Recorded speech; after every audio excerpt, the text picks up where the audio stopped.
Author's note. Though I've always been curious about the enigmatic events in our world from a metaphysical perspective, I never would have imagined that I would devote time and effort to writing a book on the topic. As you can imagine, I was shocked to learn of the life-after-death discovery. Even more shocking to me was the realization that, long before the discovery was made public, a small group of people had not only been aware of it, but had even anticipated it would occur.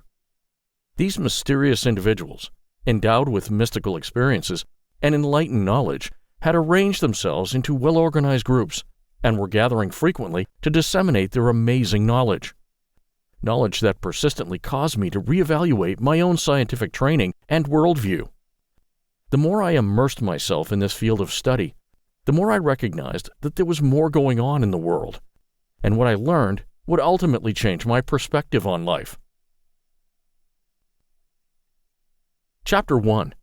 New Friendship. I want to remember this for the rest of my life. It was an unseasonably balmy autumn day in this magical city, which seemed alive with activity as its rainbow-colored inhabitants went about their business. The enormous gray monolith, which stood triumphantly and kept watch over this thriving land, yawned as clouds slowly gathered around its well-known flat top. Tabletop Mountain in Cape Town, South Africa, gave the impression of being alive, safeguarding its inhabitants with its sheer dominance and ever-changing moods. High above the ocean, along a winding road that hugged this world-famous mountain, two attractive young women laughed noisily and sang out of tune to old songs, blasting from the car's stereo. They specifically chose the two-door sports car because they believed it reflected their youthful personalities. The dawn had led them to secluded vantage points along the mountain and ocean routes, where they photographed everything that contained natural beauty. Now, they were returning to their beachfront hotel in Camps Bay. As they drove along the zigzagging road, they could see the sheer cliff face rising into the heavens from the gray mountain.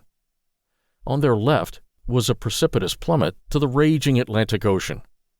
Along the rocky edge, clumps of grass and wretched-looking wildflowers frantically clung to life as turbulent currents from below attempted to uproot them. The age of the attractive blonde behind the wheel was precisely 28. She spoke with a foreign accent, giving the impression that she was a visitor. She was visiting a family acquaintance in a small town approximately 2 hours' drive from Cape Town. Her new companion, who was seated in the passenger seat, was a local. This beautiful woman was a slender African woman who had just turned 22. Her family ran a shabby store in the town where her friend was vacationing. Due to the small population of the obscure village, they became good friends and discovered that they shared a great deal in common. They had planned their exciting adventure a month in advance, reserving a wonderful hotel in Cape Town's Bay Area. They wished to go out and have fun dancing, and they did. They rented a car to travel to all the coastal beaches, gardens, and mountain sanctuaries, and they took countless photographs as souvenirs. The driver, overcome with excitement and awe-inspiring scenery, abruptly exclaimed, "I want to remember this for the rest of my life." Her friend responded, "Me too," and they both burst out laughing. Due to the lack of traffic on the road, the driver's attention was only partially on the road. She only had to ensure that she remained within the designated lanes. Otherwise, they could easily tumble over the cliff and into the ocean below. As they sang another well-known song, the car unexpectedly jerked forwards, throwing the unwary passenger into the dashboard and fracturing her jaw. The driver screamed as she attempted to maintain control of the vehicle as it gained speed on the mountain's descent.